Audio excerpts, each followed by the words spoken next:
Vocês estão, hein? Tudo tranquilo?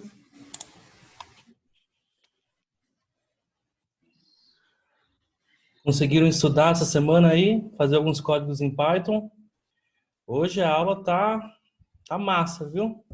Vamos fazer um projeto no final da aula hoje. Oi, Ricardo. Beleza. Tudo em Tudo ordem? tranquilo? Rapaz, eu tive um problema, sabe o que foi? Ah, Eu fiz aqueles 2 exercícios que você propôs, agora eu tive um problema para salvar o negócio. Eu tô por fora disso, eu sou meio dinossauro nisso. Aí, para salvar, eu braguei, bicho. aí você fez no Colab? Eu fiz no Colab, eu baixei da sua nota do e-mail, abri por ali, eu fiz. Na hora de salvar, bicho, eu disse, pra onde é que eu vou com isso? Ali eu tenho dúvida ali, não saberia dizer agora, porque talvez você tenha pego o meu documento e editado. Talvez ele deve ter salvo uma cópia no seu Google Drive. Não, eu não fiz pelo seu documento, não. Eu abri um novo, zero. Eu estudei seu documento e fui fazendo. Fiz 2 vezes, inclusive, mas na hora de salvar. Então, porque o Google Colab, a princípio, ele salva automaticamente. Cada mudança que você faz lá, ele já salva. E, Então, se eu for lá procurar uma pasta, vou achar uma pasta do meu nome, alguma coisa assim? o arquivo é para estar associado à sua conta. Provavelmente você deve encontrar eles lá por lá, sim. Na hora que você abrir um novo Colab, Sim. veja ali se tem na aba atividades recentes. Deve ter algum. O Colab talvez seja ali, o notebook que você esteja usando. Ô, Ricardo. Oi? Então, manda ele entrar no Drive, lá tem uma pasta assim, Google Colab, fica tudo ali. Ah, é verdade, no Google Essa Drive. daí eu achei. Agora, na hora de abrir, não teve jeito. Tá, mas tenta abrir pelo Colab. Qualquer coisa, depois a gente dá uma olhada nisso daí também. Ok. Para abrir do Drive para o Colab, é só você. Ele vai lado, abrir né? uma abinha lá em cima, abrir no Colab, daí você clica nela. Deixa eu ver uma posição aqui para que eu coloque ele em pé. Comigo, por exemplo, o que aconteceu é que quando eu abri E a gente funcione direitinho. Como é que tá? Tudo bem? Quando eu abri o notebook, ele abriu uma pasta com Maravilha. notebooks. E Melhor aí, tudo agora. que eu Ou melhor, ele conseguir achar a posição aqui legal para a gente poder bater esse papo. Felipe, se não tem uma pasta com esse O pessoal tá entrando aí. O pessoal tá chegando. Esperar mais um minutinho aqui, a gente já começa, tá?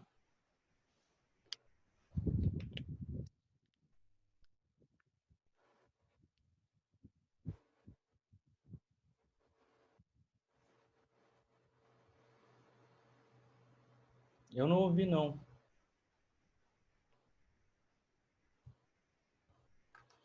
Deixa eu ver se tá. Esse projeto maravilhoso. Na verdade, um projeto de uma escola que sempre abriu as portas para mim, que eu só tenho coisas boas a falar.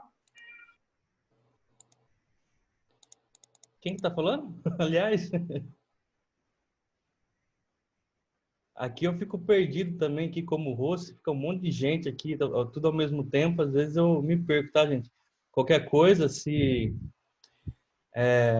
eu não der atenção para alguma coisa, vocês me cobram aí, só chamar de novo, tá, gente? Não tem problema não, viu? A gente vai conversando aqui. Bem, vamos então dar início aqui e a gente vai continuar da onde a gente parou no nosso último encontro, tá? Eu vou dar um share screen aqui já lá para ir lá para o Colab. Estou aqui no Google Colab. Quando eu disse para ver a pasta recente aqui, ó, que nem aqui, o script que eu estava fazendo, ó, é esse daqui, né? Aí ele fica marcado aqui na hora de abrir, mas aqui eu vou abrir um novo que vai ser para a aula de hoje. Deixa eu colocar aqui. Vou chamar aqui de... Sempre bom dar um nome aqui legal para identificar fácil depois, tá? Aula 2. E hoje, pessoal, eu vou comentar um pouquinho o exercício que eu deixei para vocês na aula passada, mas antes disso eu vou falar de um conceitozinho aqui que é de importação de bibliotecas, que eu até coloquei no script anterior, né? Mas eu coloquei aqui de novo para a gente falar com calma sobre isso. Importar a biblioteca é fundamental no Python, porque o que tem feito base nele, no Python base, ele é bem cru, não serve para não serve para muita coisa, não tem propósito definido. O Python é uma linguagem de propósito geral, ela não foi criada para um certo específico trabalho, que nem o R é feito para procedimentos estatísticos, né? Ela foi feita para procedimentos gerais. A gente pode fazer aplicação web, pode fazer jogos, pode fazer uma porção de coisas com ela. E ela ganhou popularidade recentemente justamente por conta do seu uso em Data Science, que praticamente, na minha opinião, foi a Google que fez esse boom do Python acontecer quando ela começou a desenvolver bibliotecas de Data Science em Python primeiro. A principal delas é a TensorFlow, alguns de vocês já devem ter escutado falar sobre ela. Por exemplo, para fazer aquele exercício que eu passei para comparação dos volumes, a princípio, né, não necessariamente é necessário ali você usar a biblioteca aqui, mas a gente precisa do valor de π. Lógico que você pode pegar e escrever π igual 3.14 e boa, né? É que naquele problema dá para você simplificar os πs ali, e aí ele não importa no fim das contas, na verdade. Mas suponha que eu preciso importar o valor de π. Olha só que coisa, no Python base eu não tenho essa variável em nenhum lugar. Então eu preciso pegar numa biblioteca. Qual biblioteca que tem esse valor de π? Várias bibliotecas. Eu só preciso de alguma que tenha e eu vou lá e encontro ela. Por exemplo, na biblioteca chamada Math, ela tem o valor de π lá. Então, ó, a gente vem aqui, ó, import Math e aqui e pronto. Só de fazer isso eu já importei. E aí, como é que eu uso as ferramentas do Math? Eu tenho que colocar dessa maneira aqui, ó. Vou colocar um print para a gente já ver, ó. Math.py. O ponto me está dizendo assim, ó, do pacote Math, eu quero a função π. Aí, eu venho aqui. A primeira execução sempre demora um pouquinho mais, lembram, né? Mas depois já vai ficar mais tranquilo. E assim que eu mostrar aqui as importações de biblioteca, eu vou resolver o primeiro exercício lá. Aí, aqui eu tenho o valor de π aí com as 15 casas decimais, que é o padrão do Python. Eu posso importar de outras maneiras, tá, gente? Eu poderia, por exemplo, colocar assim, ó, from math import π. Quando eu coloco dessa maneira, veja que eu não preciso citar o math aí. Ele simplesmente está guardado na variável π. Só que, veja só o que aconteceu, ó. Eu não estou importando a biblioteca aqui. Eu só estou importando a função π da biblioteca Math. Não estou importando toda a biblioteca inteira. Então, se eu quiser outras funções da Math, não vai estar disponível se eu fizer dessa maneira. É uma maneira de controlar um pouco mais. Eu posso colocar também, ó, import, mudar o nome, Math as M. E aí faço um print. Agora, quando eu for chamar a biblioteca, eu não preciso digitar math, porque eu importei ela com um nome específico, que é o nome M. Então fica m.py, vai me dar meu resultado aqui. Eu posso também colocar dessa maneira, from math import π as alguma coisa. Digamos aqui, ó, π. Aí, ó, ela fica com o nome que eu coloquei também já. O π vai ficar daquele jeito, P maiúsculo com 4 I minúsculos em seguida. Aí eu tenho na variável π, vou guardar o valor de π. Tudo bem, pessoal? Veja que tem várias maneiras, né? E eu posso também colocar aqui, ó, equivalente ao primeiro método que eu coloquei, ó, from math import estrelinha. O estrelinha quer dizer tudo. Ele é bem comum em computação, esse tipo de notação aqui. Aí eu vou ter aqui o print π, ele também vai ficar disponível, tá? E aí, claro, como eu importei tudo, eu também tenho outras funções aqui, ó, sqrt, uma função que tem lá no Math, que é para calcular raiz quadrada. Então, quando eu calculo aqui o sqrt de 5, ele me dá esse resultado. Vamos lá fazer aquele probleminha lá? A gente tinha lá o volume, eu tinha o volume do balde, que era R1, e o volume de uma esfera, que era R2. Eu vou fazer aqui então, ó, volume do balde é igual a raio do balde A área de um balde, né, seria com base circular, né? Eu tenho a área da base, que é πr ao quadrado. Então, seria, como eu importei aqui como π vezes o raio do balde ao quadrado. E aí, a altura era igual ao diâmetro, né? Então, era 2R. Então, fica aqui, vou multiplicar tudo, vai ficar R ao cubo. E aqui ainda tem 1 vezes 2. Então, essa aqui é a minha fórmula para o volume do balde. O volume da esfera, para quem não lembra, é 4/3 de π vezes raio da esfera ao cubo, né? Maravilha, eu calculei os dois volumes aqui. Veja só que raio balde e raio esfera não está definido, mas por enquanto não tem problema, porque eu já vou jogar isso aqui dentro de uma função. Só estou escrevendo a lógica aqui do programa como vai ser.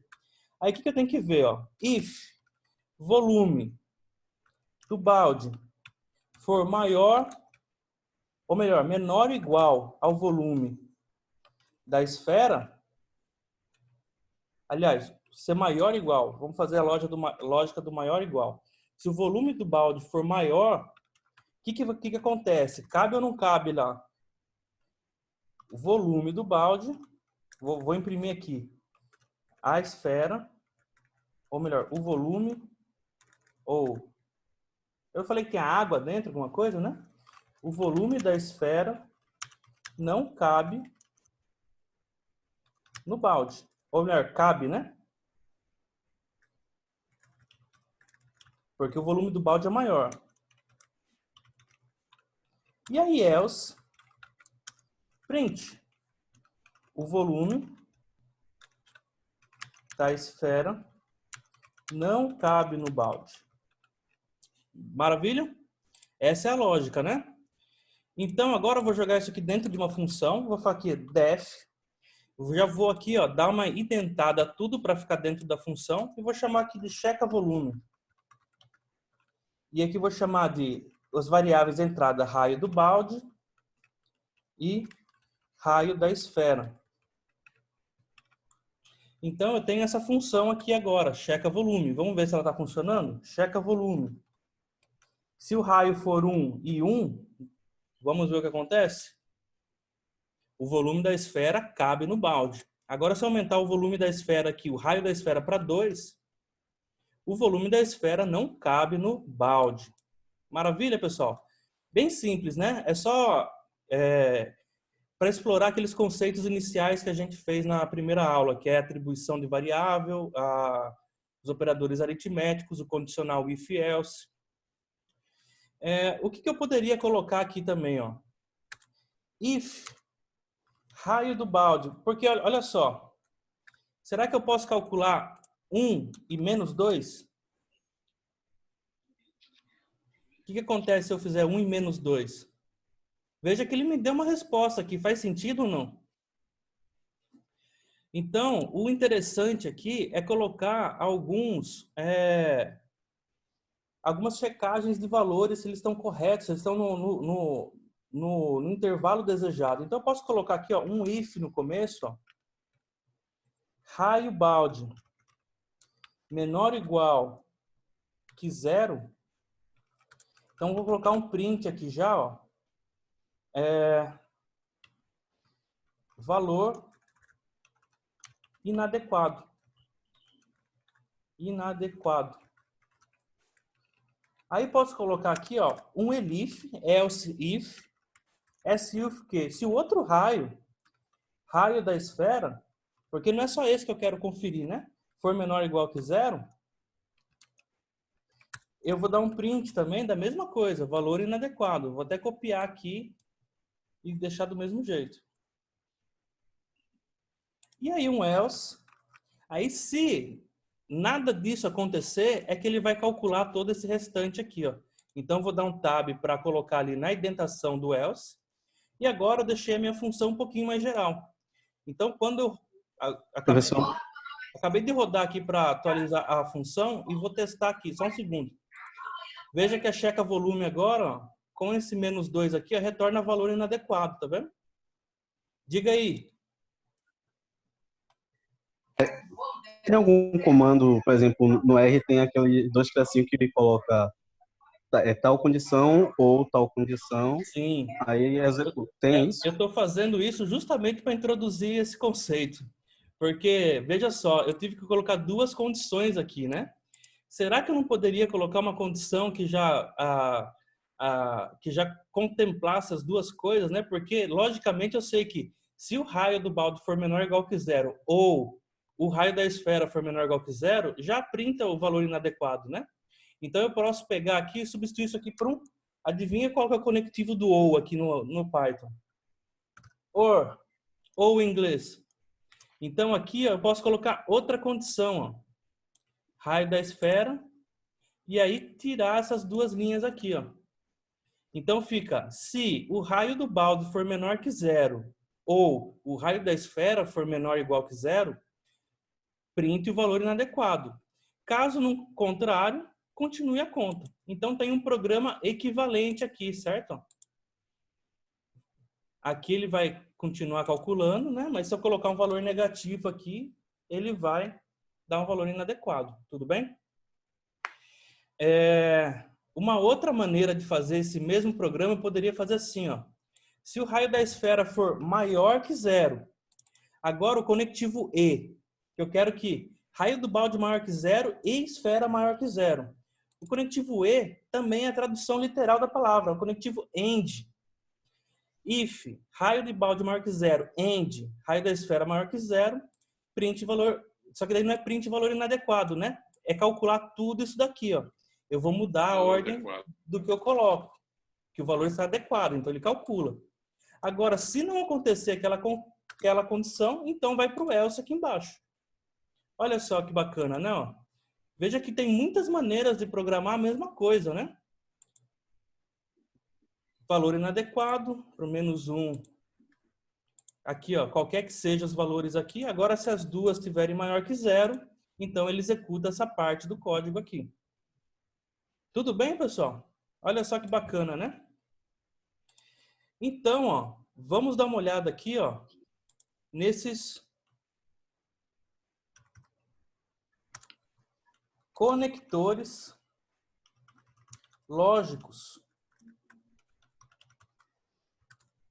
O que são um conector lógico? Ó? Se eu colocar aqui o booleano true and true, aqui ó, entra um pouquinho de lógica agora. Eu vou passar rapidamente para vocês aqui. Ó. Quando a gente fala assim, ó, alguma coisa e alguma coisa, quando que isso é verdadeiro? É quando as duas coisas são verdadeiras. Então, true and true vai me retornar true. True and false vai me retornar o quê? False. Por quê? Porque o E só é true quando as duas condições é true. Agora, true or true. Verdadeiro ou verdadeiro. Isso me retorna verdadeiro. E agora, true or false vai me retornar o quê? Veja que o ou, eu preciso só que alguma delas seja verdadeira para que a resposta seja verdadeira. Então, vai me dar true aqui, não vai me dar false. E assim como eu tenho o and e or, eu também tenho not. O not true é simplesmente a negação. Not true vai ser false e not false vai ser true. Certo, pessoal? Isso aqui pode vir a calhar, pode vir a ser... Aliás, vai vir a ser útil em muitos casos. Você vê que aqui ó, ele faz você economizar um pouquinho de linhas de código, né, por usar esse conectivo. Mas mais importante que tudo isso, ele deixa seu código mais legível, né? A lógica da programação fica mais imediata, digamos assim, né? Maravilha? Então já fomos importação, conectores lógicos, o exercício. O exercício do Joaquim Pô eu posso fazer depois, caso sobre algum tempo aí, tá? Mas ele também é basicamente fazer diversas condicionais, tá? Então vamos agora falar do conceito de listas, pessoal. Listas é fundamental em Python. Listas é talvez o objeto que a gente mais utiliza aqui quando tá programando, porque é nele que a gente vai guardar informações gerais. Vou colocar uma célula aqui, ó. Uma lista, ó, a gente define ela com colchetes, ó, com quadradinhos. 1, 2, 3. Isso aqui é uma lista que tem os valores 1, os valores 2 e o valor 3, certo? Quando eu dou aqui um print lista, ele vem da mesma maneira que a gente digita ali, ó. 1, 2, 3. Só que veja só, numa lista eu não preciso colocar objetos do mesmo tipo. Uma lista ela é bem geral, eu posso colocar o que eu quiser dentro de cada elemento. É literalmente uma listagem de coisas. Eu posso colocar, por exemplo, o primeiro item da lista é meu nome. O segundo item da lista é minha idade. O terceiro item da lista é se eu sou, sei lá, se eu pratico muitos esportes. False. Quarto item da lista, minha função favorita aqui no Python, a length. Olha só que legal, ó. Nessa lista aqui, a gente tem 4 objetos e 4 objetos de tipos diferentes. Ó. O primeiro item da lista é uma string, o segundo item da lista é um inteiro, um número, o terceiro item da lista é um booleano, falso, e o quarto item da lista é uma função. Ó. Se eu colocar aqui, ó, agora veja só também, ó, como é que eu faço para pegar elementos de uma lista? É também com quadradinhos, com colchetes, ó. Se eu pegar lista índice 1, agora também aqui vai vir uma particularidade do Python aqui, ó, que muitos às vezes não vão gostar muito e vão se confundir um pouco no começo. Ó. A indexação no Python, isso é uma característica do Python e de outras linguagens de programação também, é que a indexação começa no 0. Então, o primeiro item da lista aqui é o índice 0. Esse aqui é o índice 1, esse aqui é o índice 2, esse aqui é o índice 3.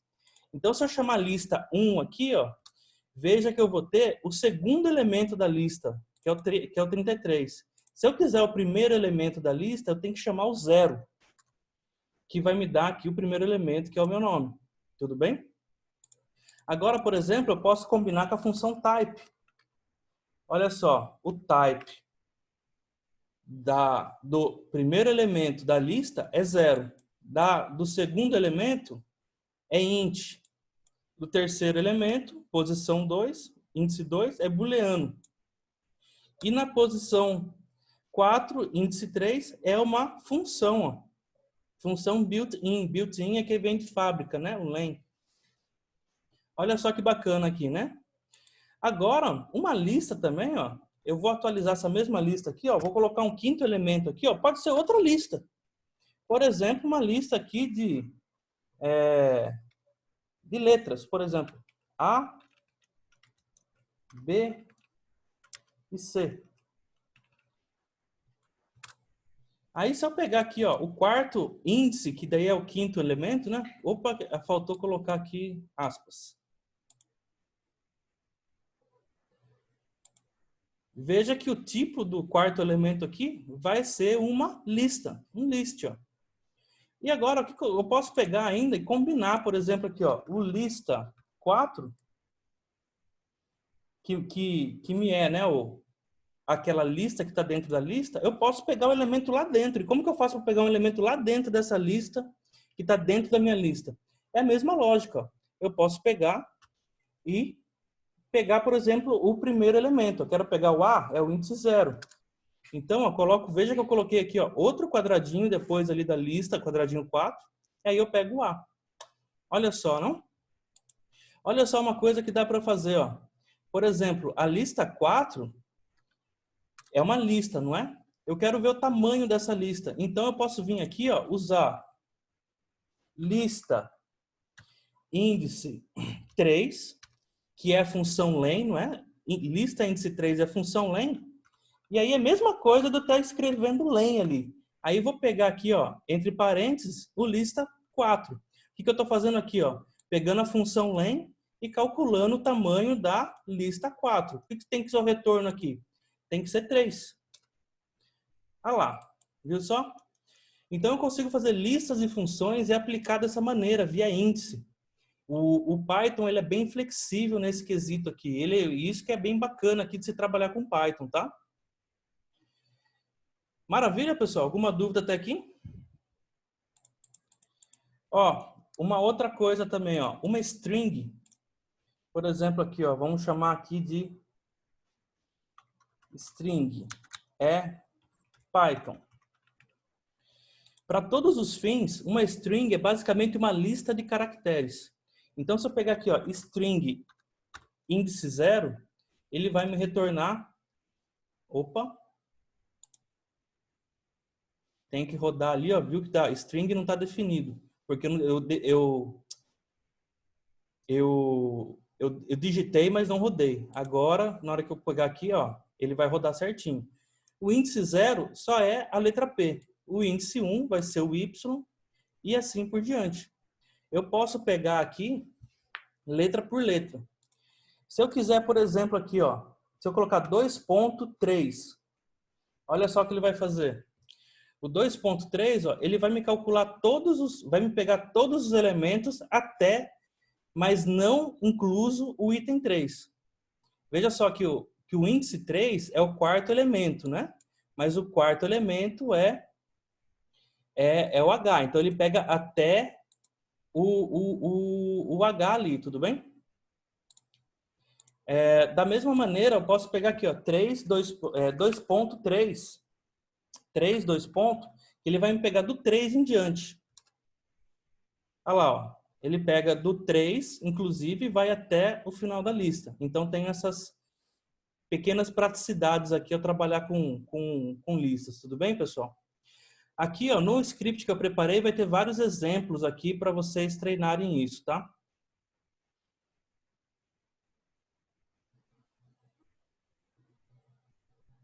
Estou lendo aqui o chat um pouquinho, só para ver se tem alguma coisa. Por exemplo, eu posso pegar aqui, ó, vou deixar isso aqui, ó. Python é uma linguagem muito boa. E vou fazer assim, ó. 2 pontos, 2 pontos, 2. Isso quer dizer que ele vai pegar todos os elementos de 2 em 2. Olha o que acontece, ó. Opa, preciso executar aqui de novo, né? Ele pegou de 2 em 2, ó.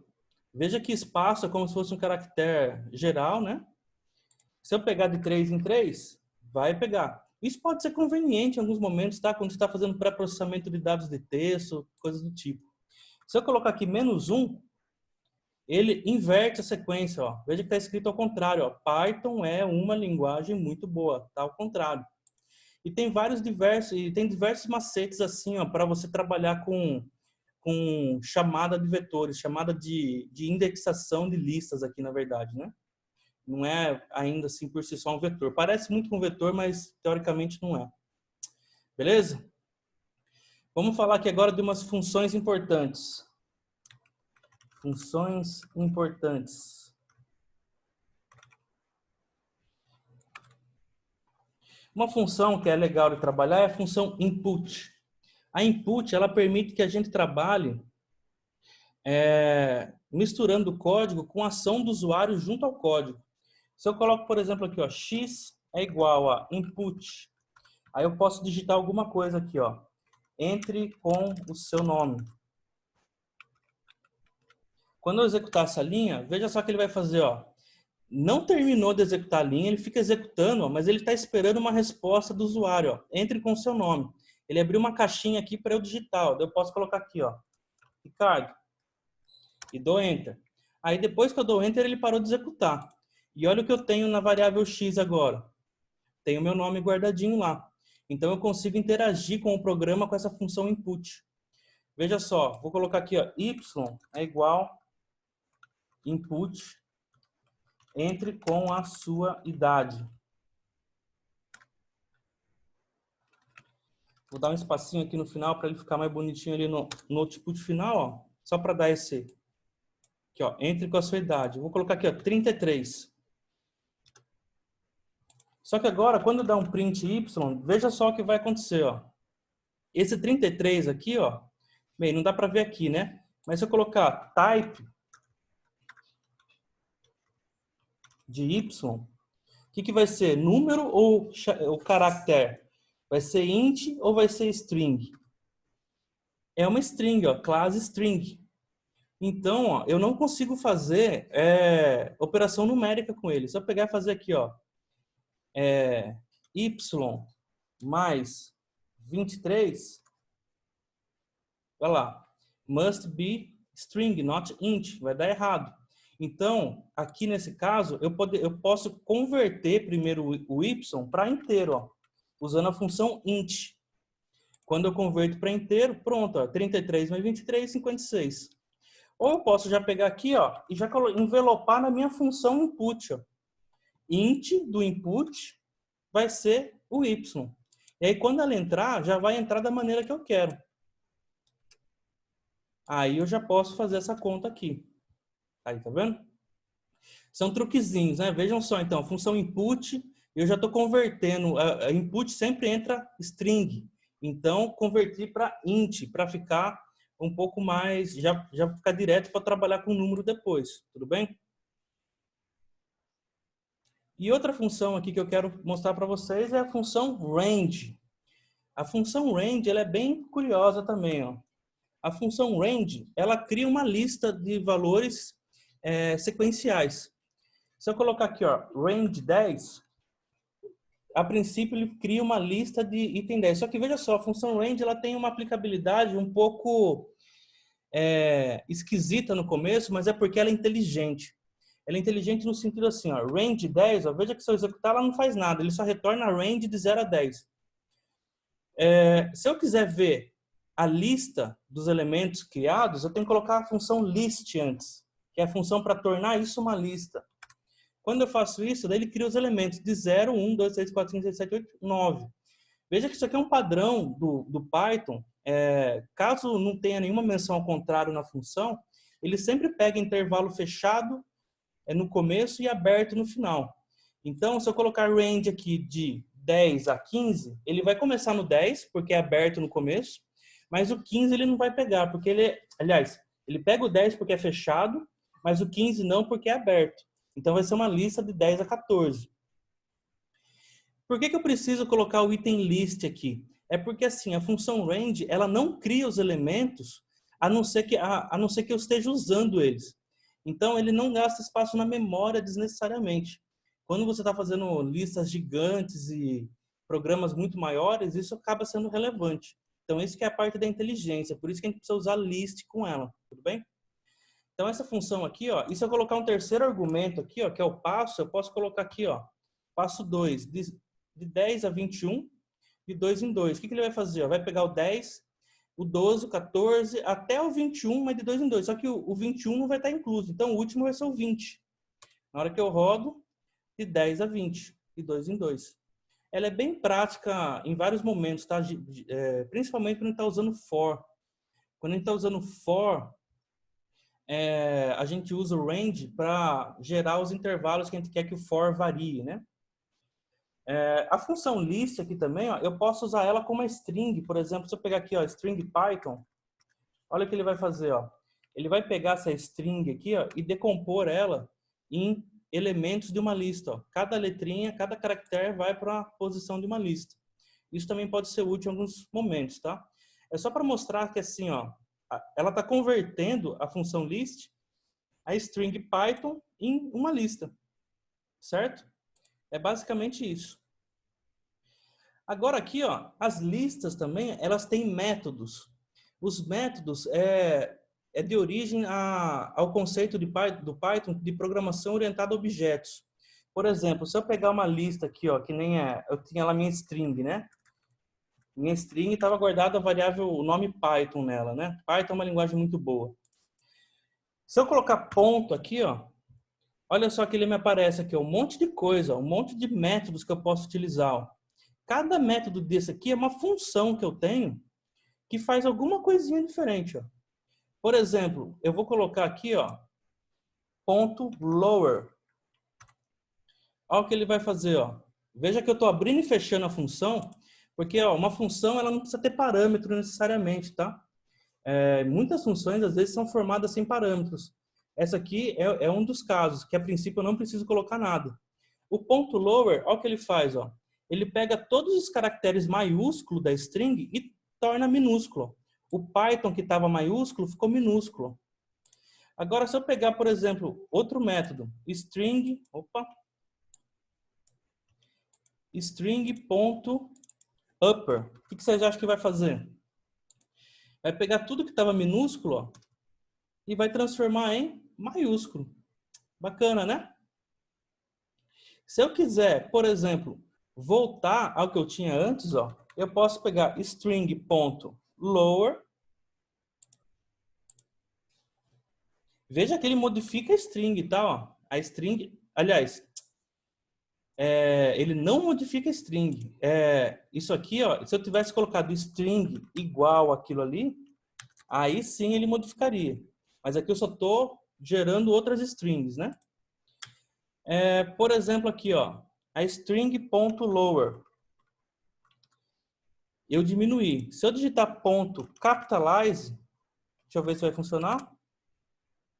Veja que aqui, ó, eu diminuí para todas as letras e o capitalize ele faz o quê? Ele deixa só a primeira letrinha maiúscula. Enfim, né? Eu estava numa situação, mudei e voltei para a mesma usando duas funções. Então eu posso aplicar sequencialmente vários métodos, desde que sejam adequados, né? Desde que seja sempre string, eu consigo colocar. Olha, outro método de string interessante, string.strip. O strip, ele precisa de um argumento, que é aonde que eu quero cortar minha string. E esse argumento que eu vou colocar aqui, ó, vai ser, ó, uma string só com espaço, ó, um espacinho. Olha o que ela faz. Opa.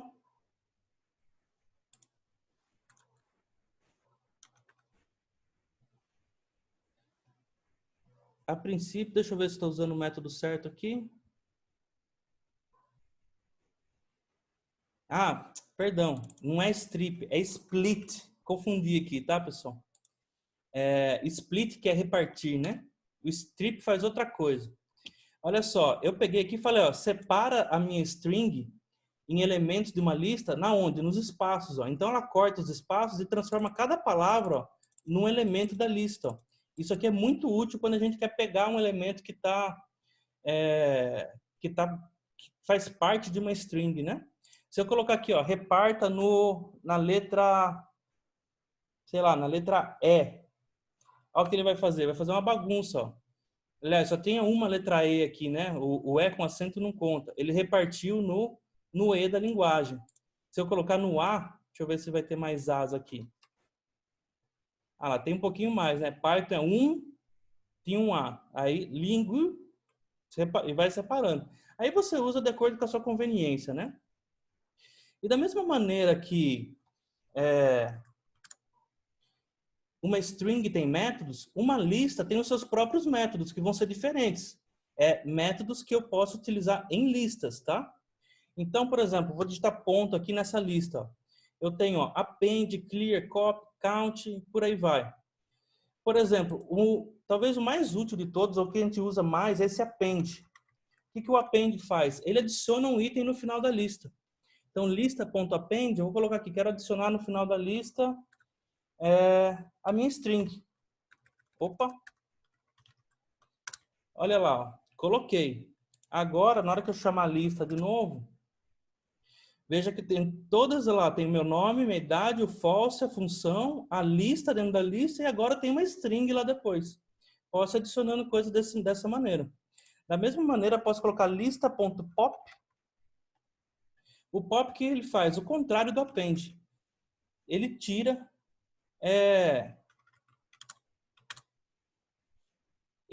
o último elemento da minha lista, ó, tá vendo? Que também pode ser útil, né? E eu posso colocar índices aqui no pop para ele tirar de maneira adequada. E aí, pessoal, aí é questão de explorar, tá? Ó, tenho bastante remove, reverse. O reverse, ele simplesmente inverte, né? O index, por exemplo, ele vai me dar o índice da lista se eu dar um nome. O count, ele vai contar quantos elementos que eu colocar como argumento nele tem na lista. E por aí vai. O copy, ele cria uma cópia da lista, que também é útil em alguns momentos. A gente vai ver isso mais para frente. Enfim, né? Isso aqui é só para exemplificar que o Python ele é feito de métodos, tá? Pessoal, hoje a aula vai um pouquinho mais, tá? Vou precisar de uns 10 ou 15 minutos a mais aí para fazer o projetinho lá, tá? É bastante coisa, né? Agora, para último conceito que eu quero passar aqui antes da gente fazer os projetos é o de iteradores. Então, eu vou colocar aqui, ó, iteradores for a while.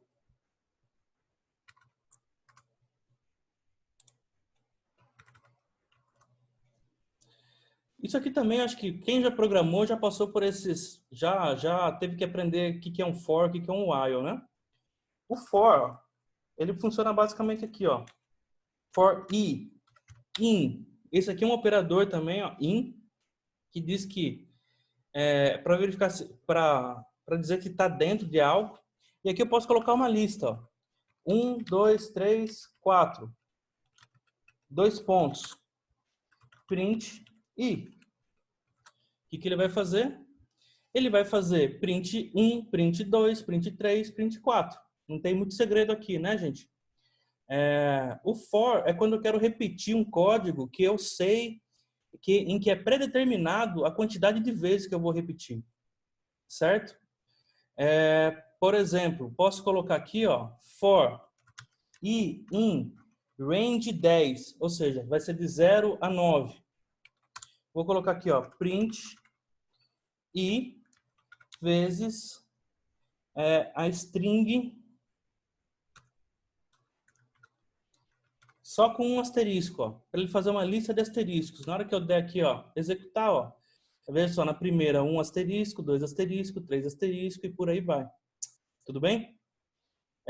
O for não tem muito segredo, né, gente? Basicamente, você vai ter que dar um elemento variante. Isso aqui, ó, é o que varia, é o que varia.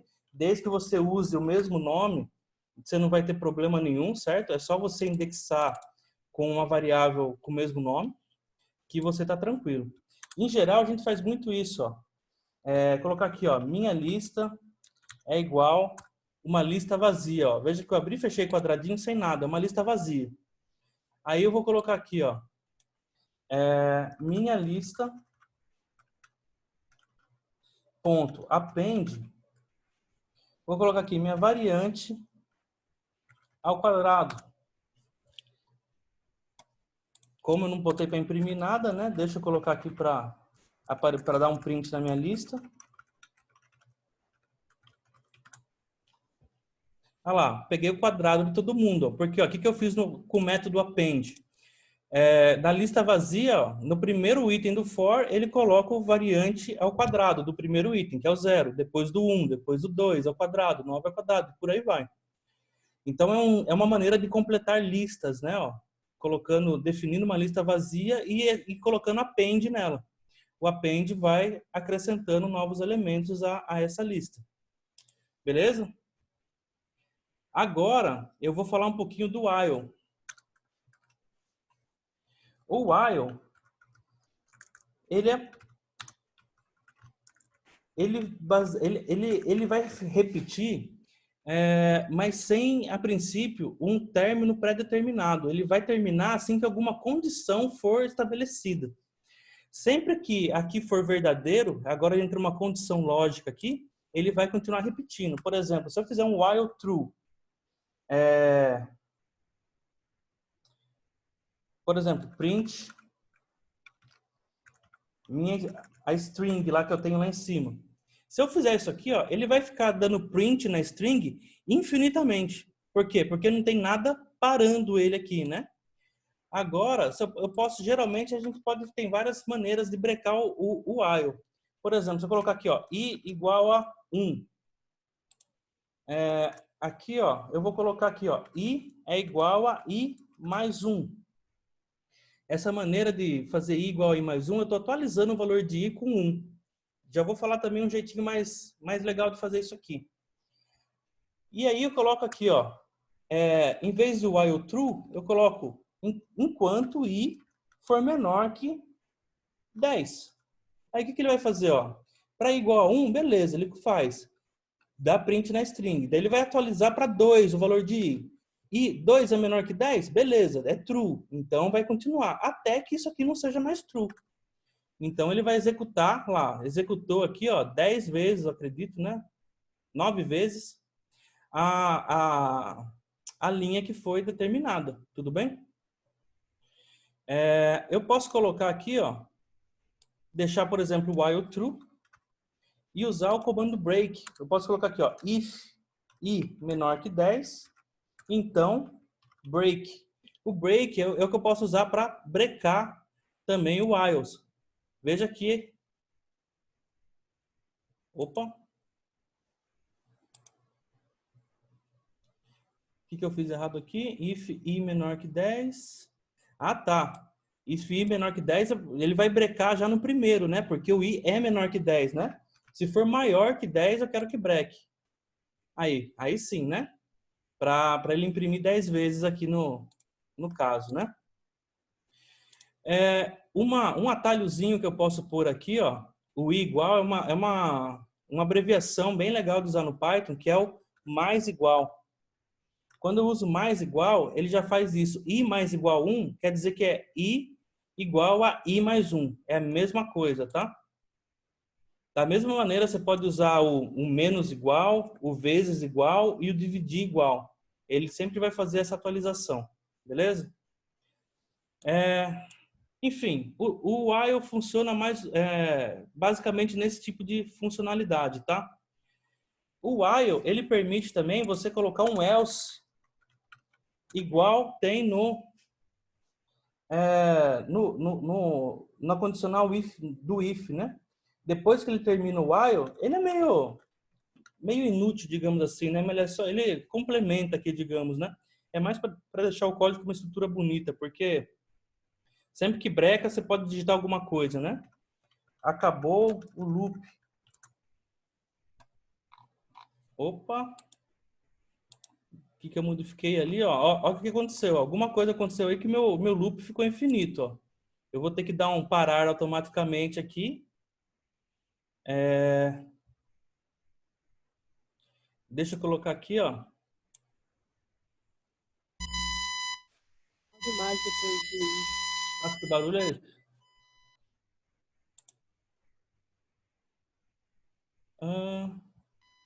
Faltou o final demais ali depois de... É verdade, não tá atualizando, né? Agora sim, ó. Viu? Porque ó, o i não estava atualizando, então ele ficava sempre igual a 1. Então ele nunca ia acionar o break aqui, né? Agora ele acionou.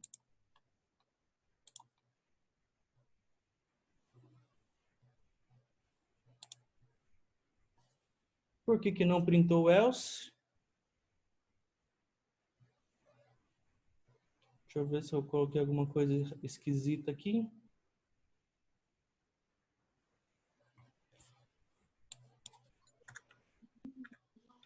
Talvez é por conta do meu espaço ali, ó. Teoricamente era para ser equivalente a isso daqui, tá?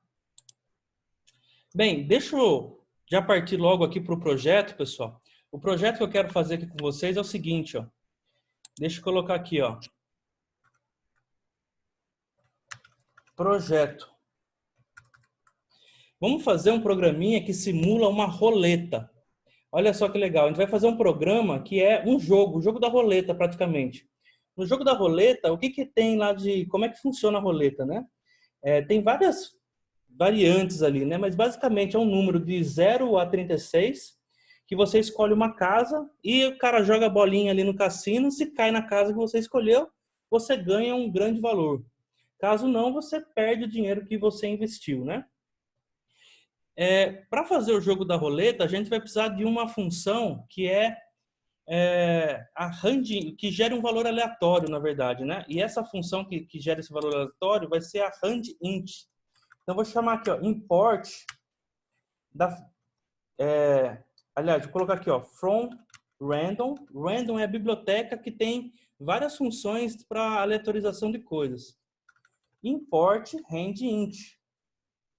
Essa randint, ela gera um inteiro. Vou colocar aqui, vou exemplificar ela, ó.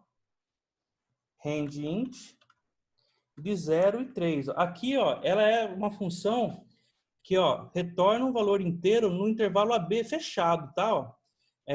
Veja que não tem muito padrão aqui no intervalo aberto e fechado, né? As funções built-in do Python, em geral, é aberto, fechado e aberto. Aqui, essa função em particular, ela é fechado e fechado.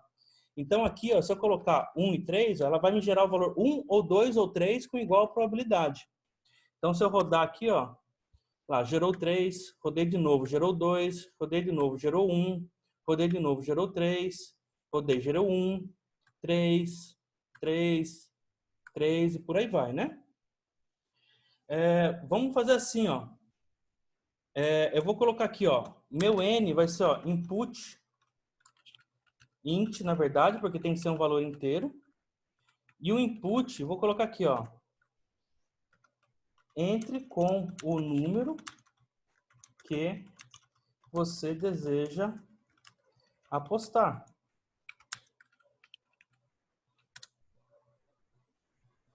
E aí eu vou colocar aqui, ó, roll de roleta, vai ser simplesmente um rand int. Aqui, para simplificar, pessoal, a minha roleta vai ter valores de 0 a 10 só, tá? Porque senão a gente nunca consegue sortear, porque é um pouco raro sortear um número entre 1 e 36, tá? De 0 a 10 já é raro, enfim, né? Mas vamos colocar aqui de 0 a 10, vai? E aí, o que eu tenho que fazer aqui, ó? If n igual roll, quer dizer que eu ganhei, né? Quer dizer que foi sorteado o número que eu escolhi. Então, vou colocar aqui, ó, print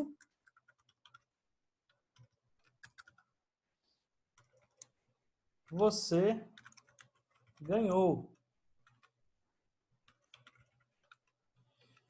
Else vai ser o quê?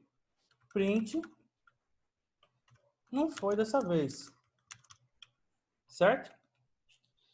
Aí, quando eu rodar aqui, ó, essa célula aqui, olha lá, ó.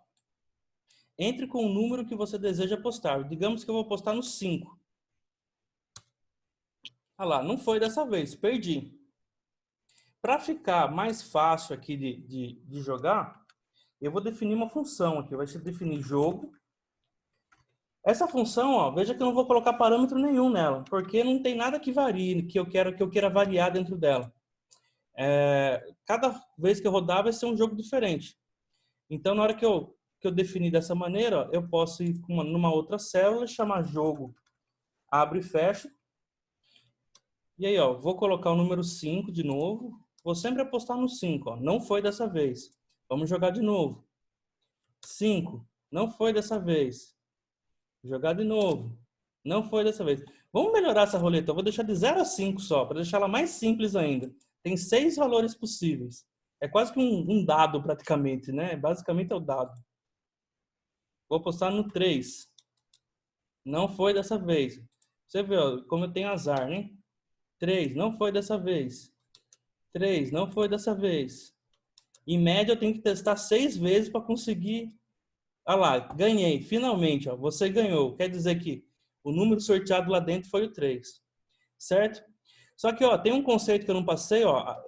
Na verdade, ó, vejam só que à medida que eu vou avançando no curso, eu vou passando mais conceitos para vocês. Eu não estou dando todos os conceitos sobre alguma coisa de uma vez só. Por exemplo, quando eu defino uma função, aqui eu estou usando só o print, mas eu posso colocar para retornar um valor. Eu vou colocar aqui, ó, um return. Return é o que a gente usa para dar algum valor de retorno na função, ó, porque eu posso querer guardar um valor caso eu chame ela. Por exemplo, eu vou dar um return de mais 5, ou só 5. E caso eu perca, o meu return vai ser menos 1. Veja só o que eu vou querer fazer com isso aqui, ó. Quando eu coloco aqui, ó, uma variável x igual a jogo, ó, agora, ó, deixa eu salvar ela aqui. Vou apostar aqui no 3. Opa, ganhei. Olha o que fica na variável x agora, ó. O valor 5, tá vendo? Eu consegui guardar esse valorzinho aqui, ó. Porque o que eu vou fazer aqui agora é o seguinte, ó. Eu vou dar uma implementada nesse jogo. Eu vou fazer ele ficar mais interessante aqui como programação, digamos assim, né? Programando o jogo, né? Eu vou fazer assim, ó. Um outro input que vai ser assim, ó. Input digite quantas fichas você deseja comprar. Porque assim, eu estou simulando eu entrando no cassino e comprando ficha. Porque eu não vou só simular um jogo, eu quero jogar várias vezes com a quantidade de fichas que eu tenho. Então isso aqui, ó, vai ser minhas variáveis que eu vou chamar de, sei lá, pode ser fichas, né? Tem que colocar um int, porque é um valor inteiro que eu quero aqui. E aí, a primeira coisa que eu vou entrar é com o valor de fichas. E aí eu vou usar, por exemplo, um while aqui, ó. While fichas maior que 0, ou seja, enquanto eu tiver fichas, eu quero estar jogando. O que eu vou fazer aqui, ó? Vou chamar uma variável auxiliar aqui, ó. Quando eu não tenho nome, eu chamo de aus, tá? Isso aqui é minha prática, de auxiliar, tá me auxiliando a fazer alguma coisa. Vai ser o jogo. Aí, o que vai acontecer aqui, ó? Eu vou pegar e vou colocar aqui, ó. If. Aliás, eu vou colocar aqui, ó, fichas. Vai ser atualizado igual com o número do auxiliar, né? Porque ele vai me manter jogando. Porque, veja só que ele retorna -1, que eu perco uma ficha quando eu jogo e não ganho. Mas quando eu jogo e ganho, eu ganho 5 fichas. Então ele vai atualizar o meu valor de fichas para eu poder continuar jogando. E aqui, ó, ele chama a função jogo, né? Que ele vai estar chamando essa função que eu defini aqui anteriormente, ó. Então veja que já estou compondo um programa com uma outra função que eu já escrevi. E aí eu posso pegar aqui também, ó, chamar def, aqui vou chamar de roleta. Vai ser o jogo da roleta aqui numa outra função, que vai me fazer isso. Deixa eu ver se isso aqui é tudo que eu preciso para rodar a princípio. Enquanto fichas maior que 0, atualizo fichas. Acho que sim. Vamos rodar, vamos testar. A gente vai fazendo na medida do teste aqui, ó, e ver como é que funciona. Executei, deixa eu rodar a roleta aqui agora. Olha lá. Primeira coisa que ele pede é quantas fichas eu quero comprar. Tá rodando essa linha. Depois ele vai para o while aqui de cima, de baixo, né? Então eu vou comprar primeiro 10 fichas. Olha lá. Agora ele foi para o jogo, ó. Entre com o número que você deseja apostar. Estou no meu primeiro jogo. Vou apostar no 3. Opa, ganhei. Então, continuo jogando. 3. Olha, ganhei 2 vezes. 3. Opa, não foi dessa vez. 3. Não foi. Ganhei de novo. 3. Não foi dessa vez. Aí, o que está acontecendo aqui, né? Eu tô com um monte de ficha que ele não está mostrando aqui, que eu posso continuar jogando. Ele só vai parar o programa quando eu terminar minhas fichas. Não seria muito conveniente se eu pudesse ver a quantidade de ficha que eu tenho em cada vez que roda o jogo, né? Então, eu posso colocar aqui, ó, dar um print na quantidade de fichas que eu tenho, né? Então, ó, vai rodar o jogo, vai atualizar o número de fichas e vou colocar aqui, ó, print seu número de fichas é... Aí a gente usa aquilo que a gente aprendeu na aula passada, ó, o colchete, umas chaves aqui, ponto format, e entra o valor de fichas. Então, vamos ver aqui se ele vai atualizar do jeito que eu quero. Então, vou comprar aqui 5 fichas e vou apostar no 3. Ah lá, não foi dessa vez. Seu número de fichas é 4, porque ele diminuiu o meu número de fichas. Vou apostar no 3. Não foi dessa vez. Estou com 3 fichas agora. Postei no 3 de novo. Não foi dessa vez. Eu estou perdendo todas as minhas fichas, ó. Não, uma ficha só. Meu último jogo aqui. Se eu não ganhar agora, não ganho mais. Ah, mas ganhei, ó. Na última eu ganhei. Aí falou, meu número de fichas é 6. Agora eu já joguei de novo. Viram só? O que eu estou fazendo aqui? Eu estou embelezando aqui o meu programa. Estou complementando ele com coisas que eu posso ir colocando, né? Uma dica aqui, ó. Tá vendo que tá tudo aglutinado aqui, ó? Deixa eu parar o código. Se eu colocar aqui, ó, numa string, quando a gente coloca /n numa string, ele pula uma linha. Sempre que ele lê /n, ele pula a linha. Ele não interpreta como parte da string, tá?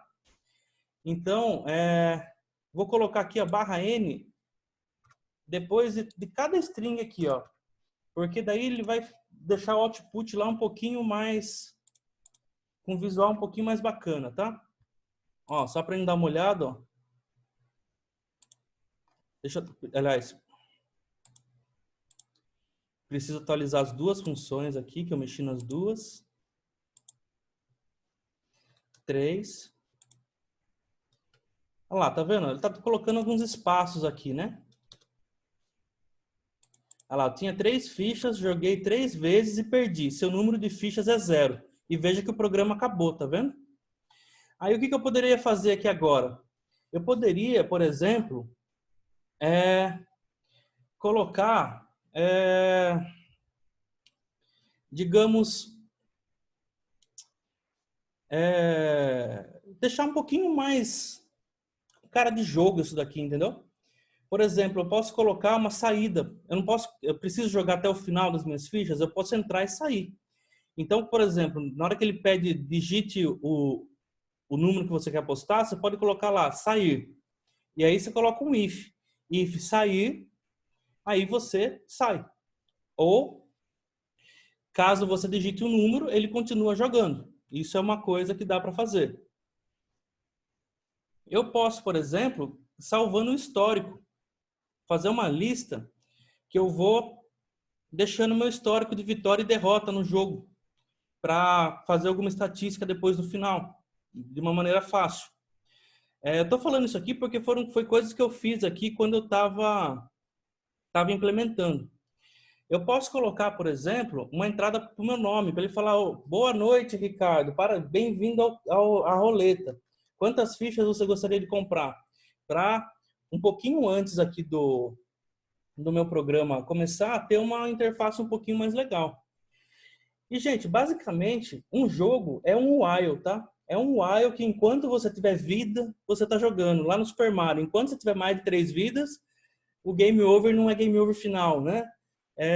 Veja só essas estruturas como vão funcionando, como elas se relacionam entre si, né? E basicamente é você ir complementando dessa maneira. Veja que as duas funções aqui eu posso ir colocando da maneira que for apropriado, né?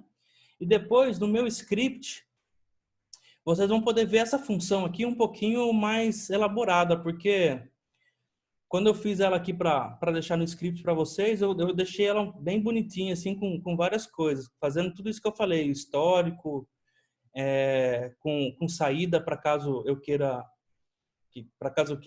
interromper o programa no meio, tudo bem? Enfim, né? Isso foi o jogo que eu falei que a gente ia desenvolver na aula de hoje. Ó. Veja que combinando duas funçõezinhas aqui, eu consigo pegar e fazer um joguinho de roleta, tá vendo?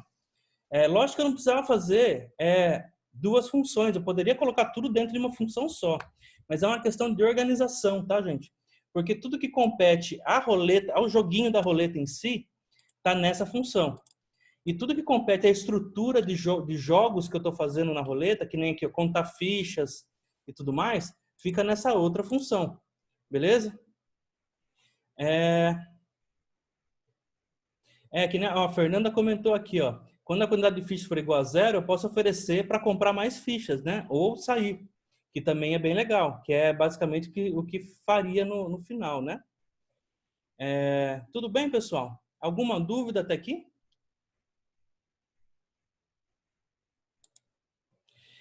Veja que eu posso colocar várias condicionais aqui para, por exemplo, veja que eu só coloquei número, né? Ó. Veja o que acontece se eu digitar roleta aqui, ó, e falar aqui, ó, quantos números fichas você deseja comprar. Vou colocar aqui, ó, 30.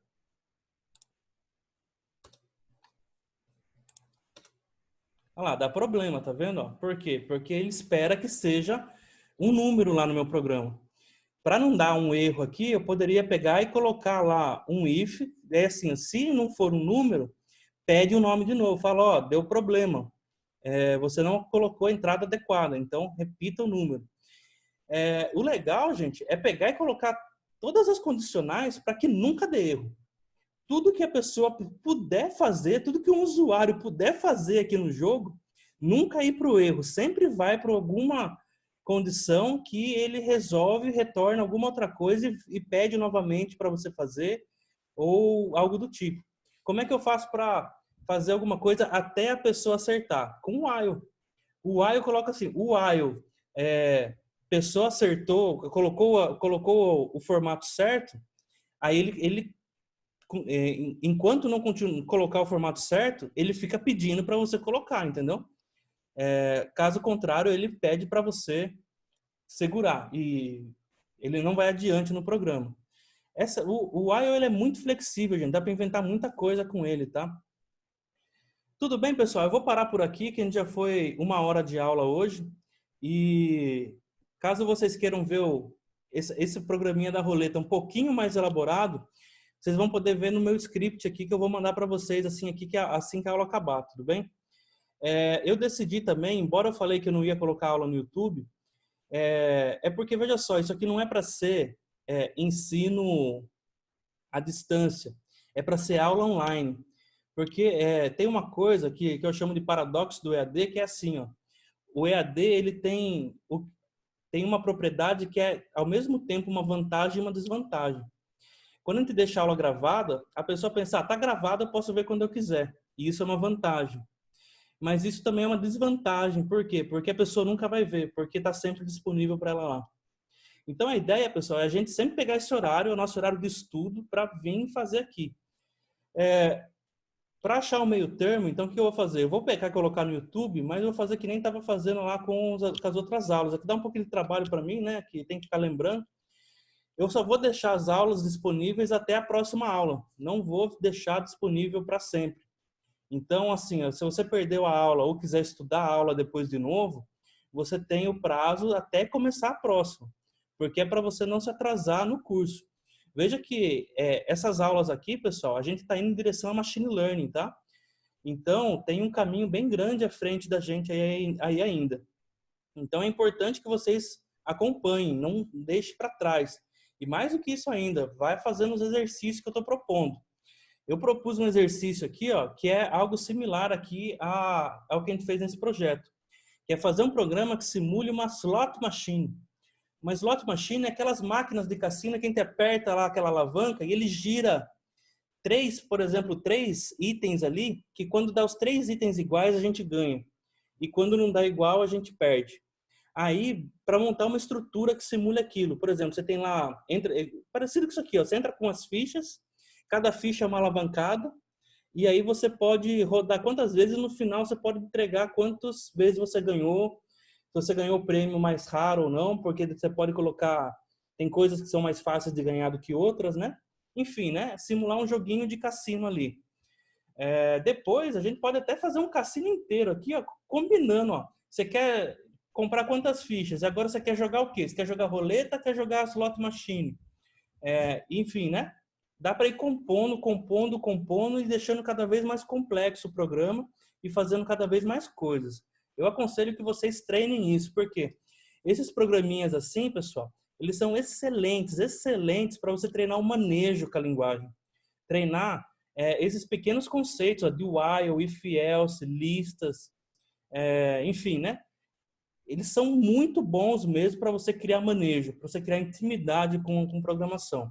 E além de que, assim, a princípio, para mim, eles são bem divertidos de se fazer, assim, de se pensar como exercício, né? Não é um exercício bobo, digamos assim, né? Tudo bem, pessoal? Vou dar um stop share aqui. Quem tiver alguma dúvida aí, vocês podem mandar aqui agora. Fiquem à vontade aí para comentar qualquer coisa aí. Sei que tá meio... Ricardo, oi, diga aí. eu tenho uma curiosidade, na verdade é uma curiosidade. A gente fez aí, você fez aí o programinha aí, o jogo.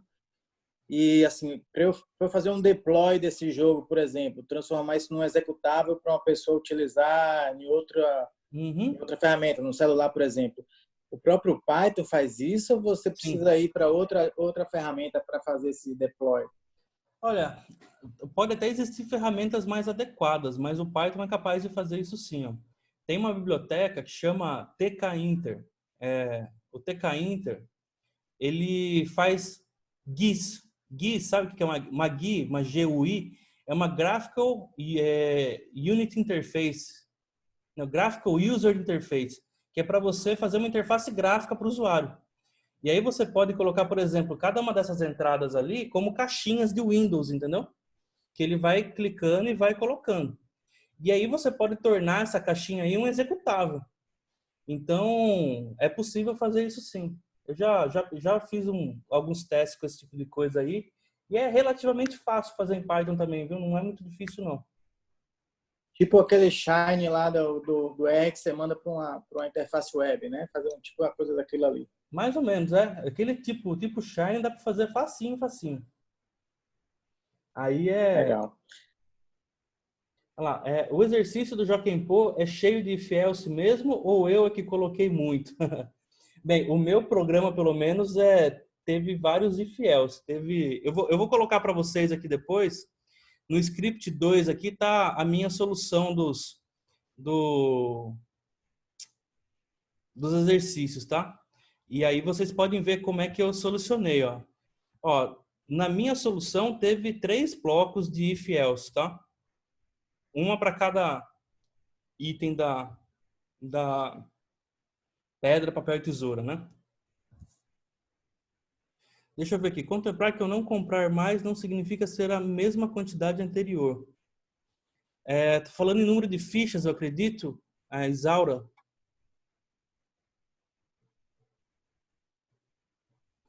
Talvez tenha pegado bonde andando aqui. Deixa eu dar uma olhada aqui no que tem de... Ah, tá, ó. O Bruno Damasceno colocou aqui, ó. Seria possível colocar try e except? Esse é um conceito que a gente vai aprender também mais para frente. É duro que não dá para a gente colocar todos os conceitos de uma vez só antes de colocar um programa. Mas vocês vão ver que à medida que a gente vai aprendendo as coisas, vai dar para voltar e implementar melhor o que a gente já tem implementado. Que nem a gente fez hoje na aula, no começo da aula. Para colocar aquelas condicionais usando os conectores lógicos OR ou AND, né? Porque eles tornam mais simples de fazer alguma coisa do que apenas com o conhecimento que tinha da aula 1, né? Agora, com a aula 2, já dá para fazer mais coisas. Quando, por exemplo, o try except, ele tenta para ver se tem erro, né? E caso tenha erro, ele vai para o except e por aí vai, né? Ele tem lá toda uma estrutura ali também para lidar com erros dentro da linguagem, que também é muito utilizado. E eu pretendo até abordar esses tópicos aí em algum momento quando for conveniente. Bruno sendo Bruno. Deixa eu ver aqui. Obrigado, Wander, pelo elogio. O exemplo do Joaquim Pô é cheio de fiel, se é isso mesmo. Eita, o meu teve mais. Na verdade, vocês vão ver aqui, teve bastante ifs mesmo, tá? Mas eu vou deixar a resposta dos exercícios aqui.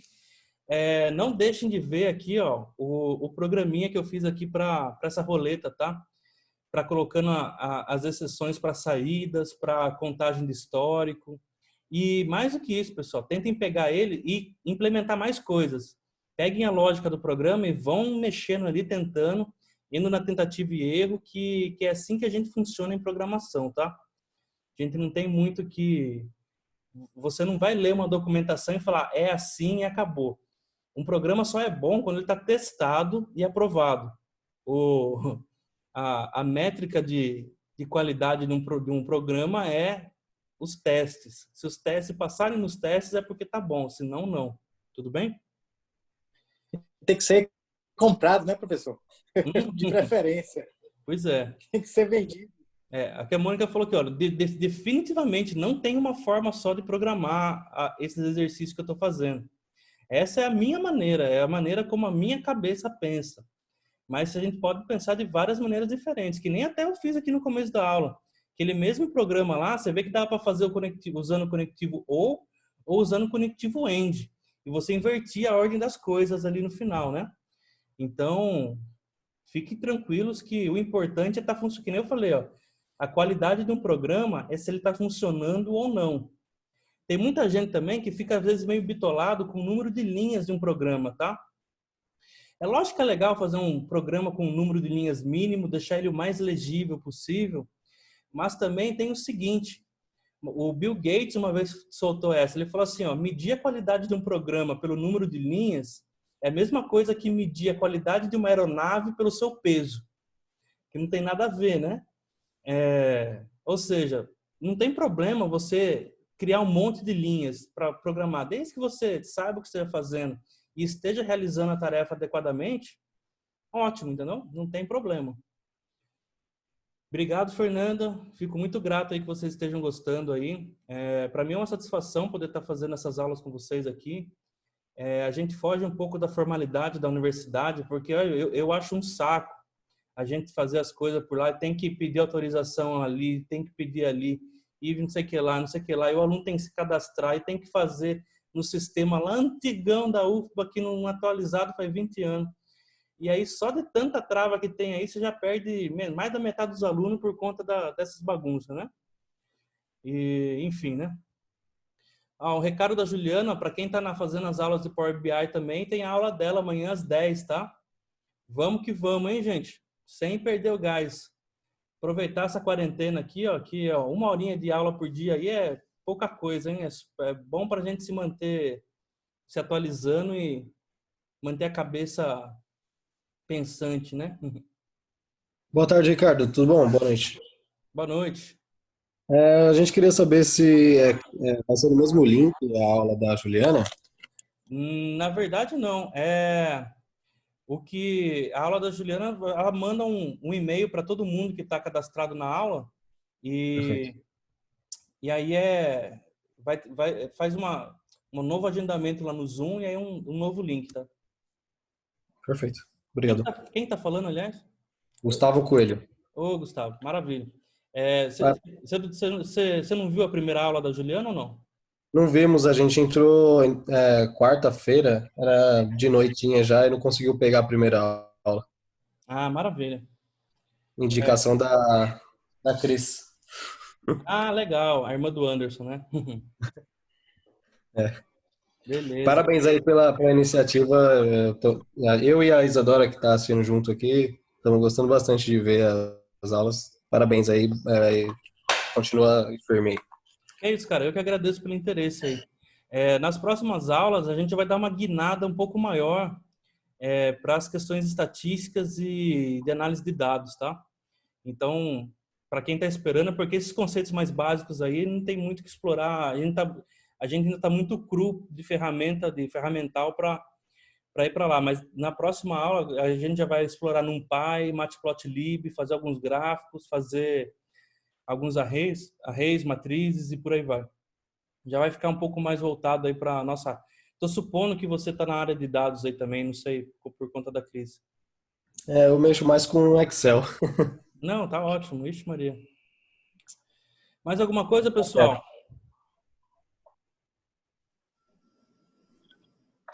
Se não, vamos encerrando por aqui. Beleza, professor. Muito obrigado aí pela aula. Que é isso, tamo junto. Qualquer coisa, pessoal, tiverem dúvida, quiserem me mostrar exercício, qualquer coisa, só mandar mensagem, tá? Acredito que todo mundo deva ter meu e-mail aí. Quem quiser também, tem o grupo do Zap, lá desse grupo de estudos que a gente está fazendo. Quem não tiver o link do grupo do Zap, aí eu posso passar também, é só pedir, porque alguns entraram depois, né? Eu não cheguei a passar o link. Mas enfim, ó, amanhã cedo vocês podem esperar o e-mail da Juliana aí, que ela manda o e-mail para todo mundo com um convite para reunião, tudo bem? Professor? Oi. Professor, boa noite. Boa noite. Qual a previsão da próxima aula? Porque eu estou chegando aí hoje junto à equipe, também junto aí a UEM. Aí eu queria saber qual é a frequência das aulas, os dias da semana, e se você poderia me encaminhar o link do grupo, por favor. Mando sim, só me cobre que, para não esquecer, tudo bem? É o Vander, né? Isso. Ô, Vander, satisfação ter você por aqui. Valeu pelo interesse no laboratório e tudo mais, tá? Eu não mandei tudo para você ainda, porque é um monte de coisa, né? Mas me manda um e-mail cobrando isso daí, que eu passo tudo para você. Manda logo, então. Um e-mail, beleza? Manda logo, então. Uhum.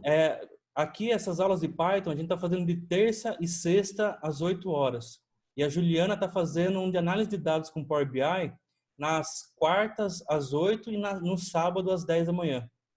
R, né? Power BI ou é PowerPoint? Não, Power BI. Power BI é uma ferramenta da Microsoft para análise de dados. Ah, sim, show. Tranquilo. Uhum. Tranquilidade.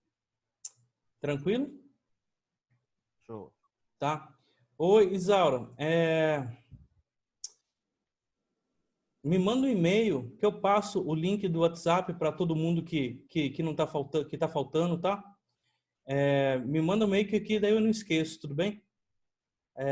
Isaura que mandou um link aqui no chat.